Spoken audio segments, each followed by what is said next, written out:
Oh, how I Yeah. owed him Yes. $1 billion? All right. Yeah. I talked for a while after that. Okay. I owed a whole bunch of money. We're getting the short version now. I owed a whole bunch of money. I had to fix my own problems. That's how I got into the tax world. And have since then have made it my mission to save people from not only from the troubles that I went through, but to save them just on a macro level. Because I don't know about you guys.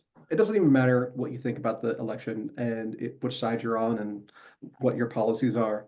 No matter what you think about what politics should do, I guarantee you, you are not happy with the way government is spending money. The way to fix that fundamentally is to not give them any money. It's really that simple. How do we do that? We apply the rules that exist, and you can always lobby for new rules, and we'll talk about that with Trump. You apply the rules that exist and structure your tax world in a way that is most tax advantaged that you can. And there's lots that go into that. So part of the problem with tax work in general is that everything is custom because it depends on your facts and circumstances. In fact, I'm going to skip to this right here. The answer to every tax question is it depends. And because it depends on your situation. I was just talking to a client earlier, and she is an entertainer. She goes around, there's band, does performances, et cetera, et cetera. And so what is under section 162, the question is what is necessary and ordinary expenses for that kind of business? A makeup artist, for example, might be an expense for her as an entertainer. You as a whatever else you do, probably not a deductible expense. Everything depends. It depends on what's going on in your life, in your world. Now, there are generalities that we can approach. So one of the things, I don't know if it got cut off or not, I was talking about the workshop that we're going to be having coming up, and it's going to be on S corporations. So the vast majority of the time, if you have any business activity, you're going to want it to be inside of an S corporation. And there's various reasons for that. But the most basic reason is that the net profit from an S corporation does not carry self-employment tax consequences, meaning that you don't have to pay Social Security and Medicare on it. And that's a 15% advantage to S corporations. And that's the biggest chunk of why S corporations outperform other types of entities like Schedule Cs and 1065s and those kinds of things. And I'm developing a software tool that you can put in your numbers and you can put in your filing methodology, and then you can compare and contrast like how those same numbers would look in an S corporation. Still under development, but once I get that working finally and I'm happy with it, we're going to be holding a workshop. It'll probably be in a few weeks. And we'll talk about all the whys and wherefores and all the depends things that come along with S corporations, and then whether you might want to do that or might not, because everything depends, right? All right. With all that said, last week, a week ago today, there was an election. I don't know if you guys heard about this, but Trump won the presidency. The Republicans are controlling the Senate with at least 52. They might get another one, but at least 52 senators. And they have a very bare majority in the House of 219 representatives right now. So it's looking, and of course, results still to be certified and yada, yada, yada. But it's looking like the Republicans are going to control the House, the Senate, and the presidency. So what does that mean for you and me? It means that there is a much higher likelihood that tax reform legislation can actually get passed. All tax bills have to pass through Congress and then they get signed by the executive, same as any other bill. When it comes to tax policy specifically, it's very hard or very unusual, let's say, for the parties to work together in a bipartisan manner and produce a tax savings kind of result. So the fact that the Republicans got all three suggests that they will be able to get some legislation through over the objections of the Democrats. And so all these things that Trump has promised on the campaign trail are not that they're going to happen, but they're more likely. So I wanted to take a little bit of time before we get into the Q&A. And obviously we're getting cut short because of all these technical problems. But I want to take a little bit of time to talk about Trump's tax proposals. And we did a deep dive on this last week on the Navigators call. So if you guys aren't at the Navigators, you should be, because we have weekly Zoom calls where we all just get online. They're not public. They're just for our insider group, but it's a great time. So some of the things that Trump talked about on the campaign trail. One is making the Tax Cut and Jobs Act permanent. So the Tax Cut and Jobs Act was Trump's original tax reform back in 2017, and that's what changed a whole lot of things when it comes to the tax world. So If you're old enough, you remember we used to have exemptions that was based on your family size. The standard deduction was a lot smaller. As all of that went away and new systems were put in place. Now, those new systems were put into place in a 10-year time horizon.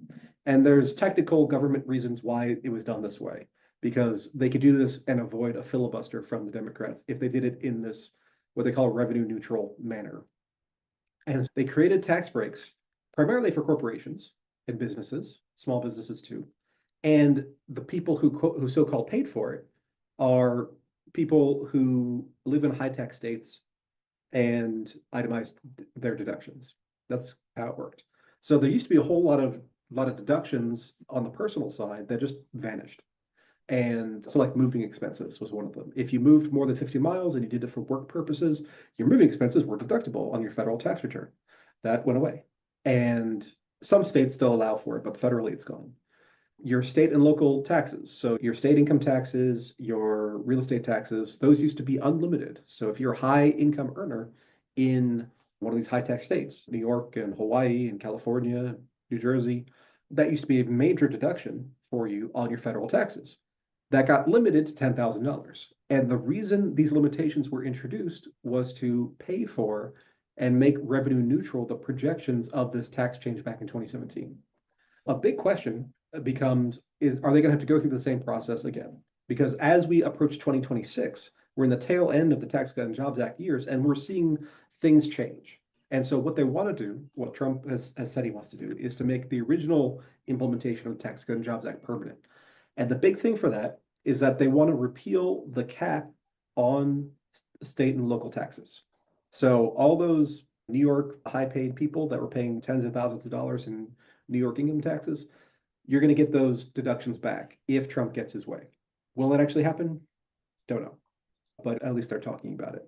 Another thing is 100% bonus depreciation. This was a huge gift from the Tax Cut and Jobs Act. And there have been implementations of this over time. Like back in 2011, we had 100% bonus, but Tax Cut and Jobs Act expanded that over many years. And if a company or business buys an asset, with very few exceptions, you are able to write off the entire purchase of that asset in year one, as opposed to spreading it out over multiple years of its lifetime. That was huge, especially if you are in any kind of capital intensive business like real estate, for example. It was the classic case. But if you buy equipment, you buy cars are a special thing, but computers and all sorts of stuff. And we were able to write off the entire thing in year one, and that was fantastic. As we come into the end of the Tax Cut and Jobs Act from 2017, that 100% is being reduced to 80 and then 60 and then so on. So getting that permanent would be great. Fixing the R&D credit for software would be great. I'm not going to get into all the specifics, but it was totally screwed up starting in 2022. And software companies have been paying through the nose on their taxes on money they already spent because of that, and they want to fix that. So those are some of the things. So that all comes under the umbrella of fixing and re-implementing the Tax Cut and Jobs Act. So that's one element. And then there's new stuff that he's talked about. The no tax on tips. We had a little bit of a discussion about this on the Navigator's call, where we were talking about how most people these days, when they go out to eat, they're paying with credit cards, and the tips are on the credit card, so they get reported. Okay, that's true as far as it goes. However, a lot of stuff goes on in the back of a restaurant or a bar or what have you. There are other people like barbacks and serve and the cooks and things like that that get tipped out from the wait staff, and that's generally in cash.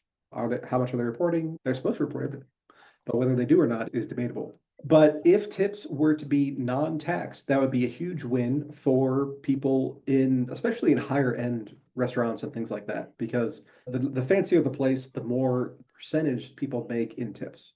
And it can be huge numbers. I've seen crazy numbers over the years. And as it is now, it's just part of your ordinary income, and you have to pick that up. And that creates the incentive to underreport to the extent that you can. If tips go untaxed, then there's no incentive to not report. You show everything, and then you can do stuff like buy houses because you have income that you can show on tax returns. There's some knock-on effects like that are interesting. Another big one is they want to get rid of tax on Social Security benefits. Social Security is weird. in that the amount of tax you pay on the money you receive from Social Security depends on how much income you have overall. If you're a high income person and you're getting Social Security benefits, that Social Security benefit can be taxed on up to 85% of it. So if you bring in 50 grand worth of Social Security benefits throughout the year, then you might get taxed on, I don't know, whatever 85% is, 40, let's 42,500 is 85%. And that just gets included as part of your income. So what Trump has proposed is anybody who's receiving benefits, they don't pay tax on the benefit itself. And critics have pointed out that if you reduce the people paying in to Social Security, then you are going to be shortchanging Social Security even more. And I actually went through all the math on this, and that's true. It'll shorten the life of Social Security because there's a drop dead date that they publish every year. Right now it's about 2032, and it'll shorten that closer in time by about 6 months. So it's not honestly that big a difference. It's 6 months of difference. So that would be huge for retirees. People on Social Security disability typically don't have other sources of income, so it's not such an effect for there. But retirees might have Social Security plus a pension plus some stock dividends. Depends on how they end up retiring, but that could be a significant impact for them, and that would be interesting. And yet another one that he's talked about is eliminating taxes on overtime pay. This would be really hard to implement, but I guess it could be done at the payroll level, and obviously that would incentivize people to work a whole lot more overtime. But people are already pretty incentivized because most places that pay hourly and you're eligible for overtime, you're getting time and a half or double time or whatever for holidays and whatnot. That's all pretty interesting stuff. Again, remains to be seen how much will be implemented. The big thing that people talk about is tariffs. And Trump has floated this idea that we're going to impose tariffs and get rid of the income tax altogether. Now, if this happens, don't worry about us. We'll be fine. We'll find other things to do. But fundamentally, this is not going to work. I did a little ChatGPT research, and basically, last year, the government raised about $4 trillion worth of income tax, the federal government. And of course, they spent more, so there was a deficit, but 4 trillion is the money that came in. And I was like, how much in goods are imported into the US that you could impose a tariff on? And it's actually around $4 trillion. If you wanted to impose a tariff on $4 trillion in order to raise $4 trillion, you would need at least 100% tariff on everything. And then as those things became twice as expensive, something goes up in price, people buy less of it. That's just how things go. So by the time the system got implemented, you would actually need 150 or 200% tariff across the board in order to actually raise the federal tax revenue in order to make that all balance out. So that's not going to happen. Specific tariffs, sure. He talks about 30% tariff on China and 100% tariff on cars. Yeah, all those specific things can be accomplished, but a whole sweeping change where it replaces the income tax entirely is not realistic. And what you got to be real careful of is that if you want to have any kind of system, and there's various proposals out there, if you want to have any kind of system that gets or replaces the income tax, it is critical that there's a constitutional amendment passed in order to repeal the income tax. So back when the country was founded, there was no income tax. All taxes were raised by tariffs and fees and things like that. And then there was a short-lived income tax during the Civil War, which was found to be unconstitutional, correctly. And then in 1913, the income tax amendment was passed. And from there, like always, it was always, oh, only the rich are going to pay it. You, normal person, you don't have to worry about it. And now here we are 111 years later, and we all have to worry about it. What happens is that if some kind of new system were put into place and they said, oh, it's going to replace the income tax, but the power to assess an income tax were still there in the Constitution, then whether it's this administration or some administration in the future, they're going to end up using that power. So whatever system is implemented, you got to make sure that they can't do both, because then you end up with high tariffs, you're paying through the nose for imported goods, and you have an income tax, and then you just get smashed in the middle of that. For anybody who's hoping for a tariff system, just that's fine, you can do that. It's not going to work, but even if it were, you got to make sure that you repeal the income tax before you, or at the same time that you do that. So that's my high horse on the tariff idea. But and one other thing, he wants to reduce the corporate income tax rate from 21% to 15%, which is nice, but it's not a deal breaker. It does change the math on a couple things, but it's the corporate income tax is a bit of a red herring in that it doesn't actually raise that much money. Most of the revenue is from individual income taxes. That's where the lion's share of that $4 trillion comes from. So the things that affect that are going to be the big movers. All right. So that's my spiel on the election and what we're looking forward to in 2025. Obviously, we will keep you up to date with the legislation that evolves over time. And if there's big changes, we'll let you know. And we will do our best to help you save your part of the $1 trillion that we're going to save Americans. All right. Now, we only have 50 minutes left, but I know Serena's got questions. So let's dive in and see how many we can get through it in a lightning round and see if I can talk less. So we have a client that asks, he says, Neal, I got a friend who's a freelancer and isn't sure what she can deduct. What Yep. should she know about claiming business expenses? Okay, so I wrote 3 different ebooks on freelancers Yep. specifically, which I don't think I ever published on Amazon, but I have them in my files. Fundamentally, the criteria is the basic criteria is necessary and ordinary. So basically, whatever is necessary in order to run your business and ordinary. So if you're a freelancer, is it ordinary to buy a Lamborghini? Probably not. It might be, depending on what it is that you do for free freelance. So you could be a freelance luxury car driver and shuttle people around in your Lamborghini. Then okay, then we can start talking about riding off a Lamborghini. But yeah, so that's the basic criteria. Anything and everything that is related to the functioning of your business that is justifiable, basically. Now, there are additional tax strategies that we can layer on top of that. And that's going to get into what's your tax status? Are you Schedule C? Are you an S Corp? Are you partnership? Are you C Corp? Are you paying for things that are business use out of your personal funds? And then you can take reimbursements. Are you holding management meetings and deducting those expenses correctly? All those kinds of things are things we can start to talk about once we get into the details. But the basic rule is necessary and ordinary expenses. If you find yourself spending money, and you say, am I doing this for a business purpose in order to generate more revenue at some point? Then yeah, that's a deduction. That's fast. Okay, awesome. I'm trying to speed through it. So I'm not going to get into Perfect. all the it depends, but just a couple. Right, understood. So we have another client that asks, can self-employed individuals deduct health insurance premiums? And if so, how is this deduction applied? Yes. So if you're self-employed, then there's a special line on Schedule 1 for self-employed health insurance premiums. And that is just a Schedule 1 deduction, meaning that if you have a day job and you receive a W-2, then your health insurance premiums go into Schedule A. And those only begin to count if or once they exceed 7.5% of your adjusted gross income. And then that gets included with your mortgage interest and your state and local taxes limited to $10,000 and your contributions and all that kind of stuff. Under a day job scenario, very difficult to deduct, even if you're paying out of pocket, very difficult to deduct insurance premiums. But for self-employed, different rules. Goes in a different place. This is one of those, it depends, right? And it becomes just a straight deduction.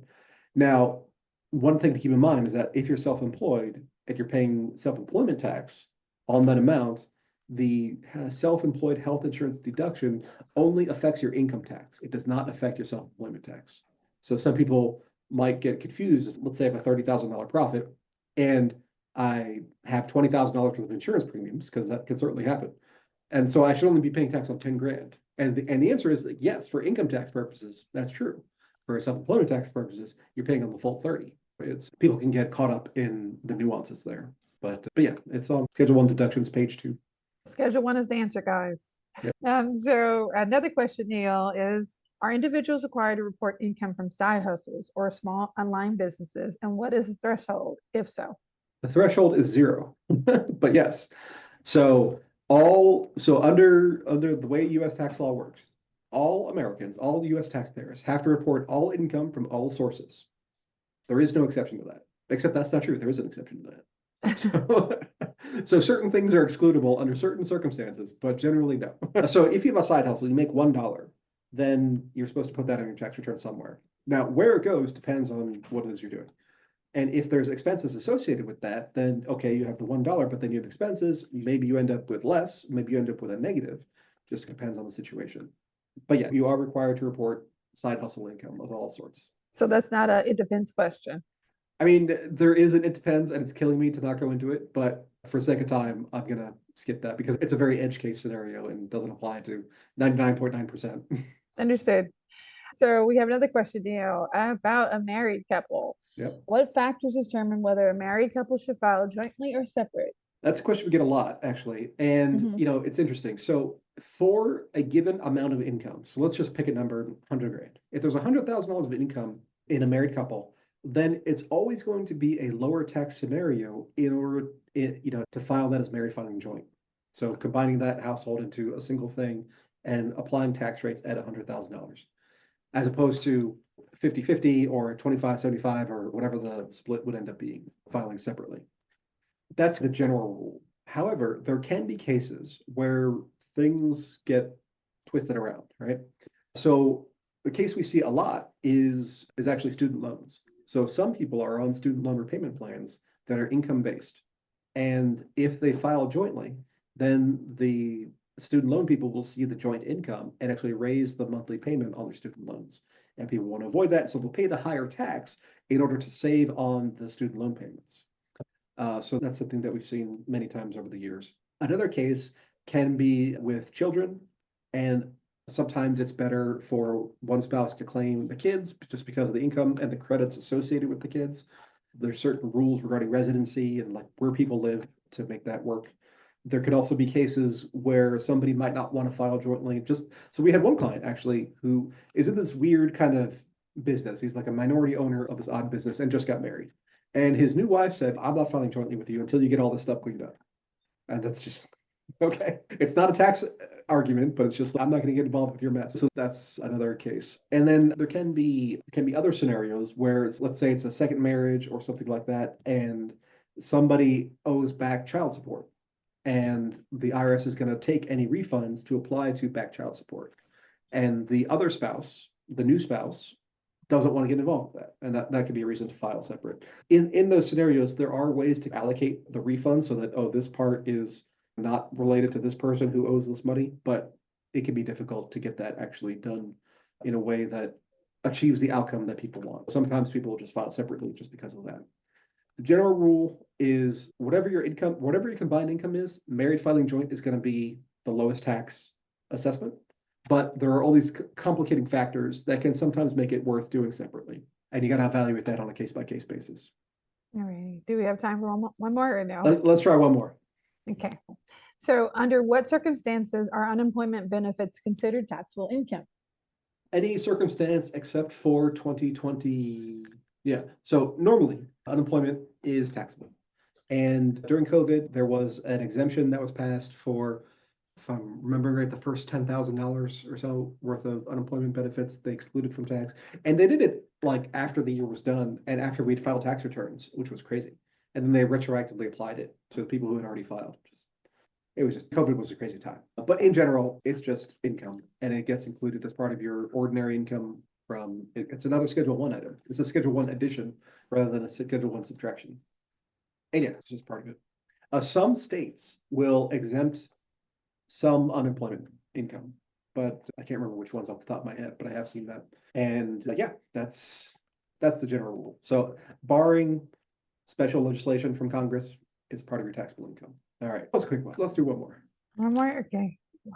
Let's see.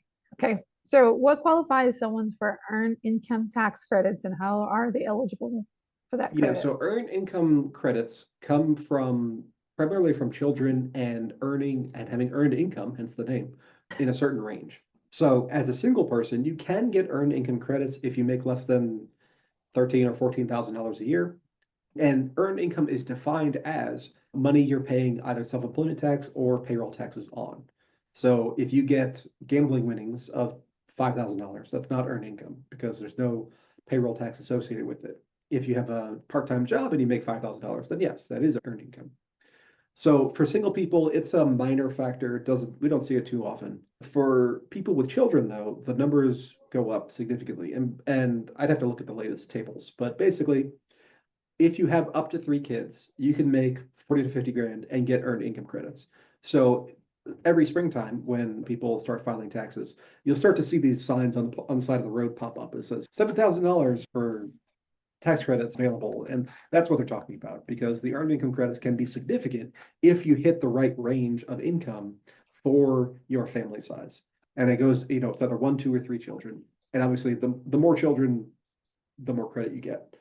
But it's not even. It's like round numbers. It'll be like $3,000 for the first child, $2,000 for the second child, and then $1,000 for the third child. If you have several children and your income is in that range. And what's really interesting about it actually is that there's actually a ramp up as well as a ramp down. So if you have three kids and you make $10,000 of earned income, then you're going to get less earned income credit than if you make $20,000. And then at $50,000, it'll be decreased and then down to zero. There's like a stepwise triangle, or not triangle, trapezoid shape to the earned income credits. And I've never really seen a satisfactory explanation of why that is. Because if you have three kids and you make 10 grand, don't you need just as much money as if you have three kids and you make 20 grand? I don't know. But that's the way the law is written. And obviously the numbers are adjusted every year for inflation and all these kinds of things.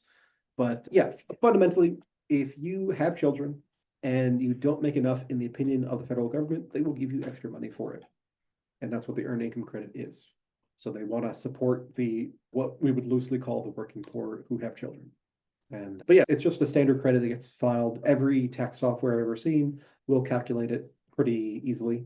And there are certain situations where you don't qualify for it, but it's rare. If you're a US citizen, your kids live with you and nobody else can claim them, then you're entitled to it. There can be sticky situations with cases of divorce, and so who's claiming this kid and who's claiming that kid, and situations where it's not amicable, right? One parent tries to claim the kid illegitimately and tries to submit before the other parent can do their tax return. That could be a whole mess. But barring that, then, and just for the record, the earned income credit, there's tiebreaker criteria built into the credit to determine who gets the credit for which children. And fundamentally, it's going to primarily go to the parent that the child lives at least 50% with. That's typically the thing.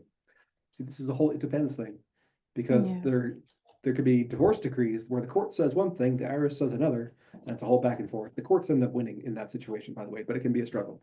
All right. With that said, we are out of time. I know we had a short one today, but we'll get all the technology working properly next week.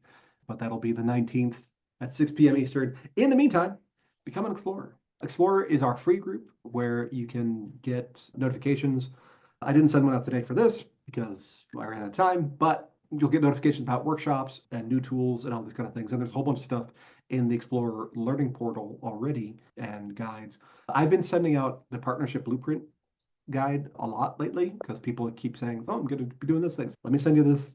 Let me send you this book I wrote first," because it's the 13 things that you need to discuss with your partner or partners before you actually start. Because all these situations are things I've seen go bad, and if you have these conversations on the front end and decide how to deal with it as a group before the bad thing happens, then you have a plan. If you wait until the bad thing happens, then you're stuck because it's too late. So that's one that's in there. It's a freebie. All you got to do is sign up for the Explorers, and just go to taxsherpa.com/explorer, and that'll take you there, or scan the QR code, and that'll take you to the same site. You just put in your email, and you'll be granted access. All right. With that said, I appreciate everybody, and we will do this all again next week with the full time, because I'll make sure that all the tech is working beforehand. All right. Catch you guys later. All righty. Alrighty.